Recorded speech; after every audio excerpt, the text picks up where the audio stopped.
ഇവിടെ പന്ന്യൻ്റെ വിജയം സുനിശ്ചിതമാണ്. അതിനി ആരെങ്കിലും എഴുതി തോൽപ്പിക്കാനൊന്നും നിന്നാലൊന്നും എഴുതി തോക്കത്തൊന്നുമില്ല. കഴിഞ്ഞ പ്രാവശ്യം ഞാൻ തോറ്റുവെന്നും പറഞ്ഞ ഒരു പത്രം, കേരളത്തിലെ പ്രമുഖമായിട്ടുള്ള ഒരു പത്രം അവിടെ സർവേയിൽ പറഞ്ഞു എനിക്ക് 24,000 വോട്ടിൻ്റെ ഭൂരിപക്ഷം. ഇയാൾ അനിൽ തോറ്റുപോകുമെന്ന് പറഞ്ഞു, നമ്മുടെ MM മണി തോറ്റുപോകുമെന്ന് പറഞ്ഞു, നമ്മുടെ റിയാസ് തോറ്റുപോകുമെന്ന് പറഞ്ഞു, ആരെല്ലാം തോറ്റുപോകുമെന്ന് പറഞ്ഞു. അവരെല്ലാം ജയിച്ചില്ലേ?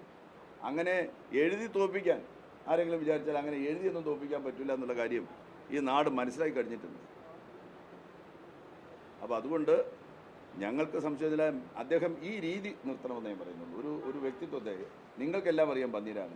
കഴിഞ്ഞ നാല് പതിറ്റാണ്ടായിട്ട് ഈ തിരുവനന്തപുരം നഗരത്തിൽ ഈ പറയുന്ന ഒരു കുടുസ് മുറിയിൽ അയാൾ കഴിയുകയാണ്.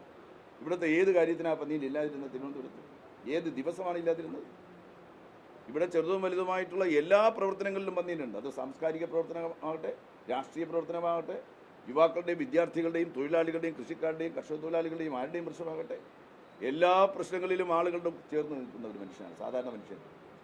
ആ പ്രസ് ക്ലബിൻ്റെ താഴെയുള്ള തട്ടുകടയിൽ നിന്നൊരു ഒരു ചായയും വടയും കുടിച്ച് അതിൽ അപ്പുറത്ത് പോയി താമസിച്ച് അങ്ങനെ ജീവിക്കുന്ന ഒരു സാധാരണ മനുഷ്യനെ ഇയാൾ എന്തിനു മത്സരിക്കുന്നു എന്നൊക്കെ ചോദിക്കുന്ന ഔദ്ധത്യത്തിലേക്ക് ഒരുവൻ മാറുക എന്ന് പറഞ്ഞാൽ ഈ തിരുവനന്തപുരം അത് പൊറുക്കില്ല എന്നുള്ള കാര്യം തരൂരിനെ ഓർമ്മിപ്പിക്കാൻ ഞാൻ ആഗ്രഹിക്കുകയാണ്. ഈ നഗരം അത് പൊറുക്കാൻ വേണ്ടി പോകുന്നില്ല. ഈ മണ്ഡലം ഇത് പൊറുക്കില്ല. ഈ മണ്ഡലത്തിലെ മഹാഭൂരിപക്ഷം വരുന്ന ആളുകൾ ശതകോടീശ്വരന്മാരോ ഒന്നുമല്ല. അവരെല്ലാം സാധാരണക്കാരാണ്, പാവപ്പെട്ടവരാണ്, ജീവിതത്തിൻ്റെ പിന്നാമ്പുറങ്ങളിലേക്ക് തള്ളപ്പെട്ടവരാണ്, പാർശ്വവൽക്കരിക്കപ്പെട്ടവരെ കൂട്ടത്തിലുണ്ട്. NGOമാരുണ്ട്, അധ്യാപകരുണ്ട്, കൃഷിക്കാരുണ്ട്, കർഷക തൊഴിലാളികളുണ്ട്, ചെറിയ കച്ചവടക്കാരുണ്ട്, ചെറിയ കോൺട്രാക്ടർമാരുണ്ട്. അങ്ങനെ അടങ്ങുന്ന ഒരു സമൂഹമാണ് ഇവിടെയുള്ളത്. ഇവരെപ്പോലെ ഈ 2 സ്ഥാനാർത്ഥികളുടെ മറ്റിലുള്ള ആളുകളല്ല ഇവിടെ ജീവിച്ചിരിക്കുന്നത്. അവർ സഹിക്കത്തില്ല എന്നുള്ള കാര്യം തരൂർ ഓർക്കണമെന്ന് മാത്രമാണ്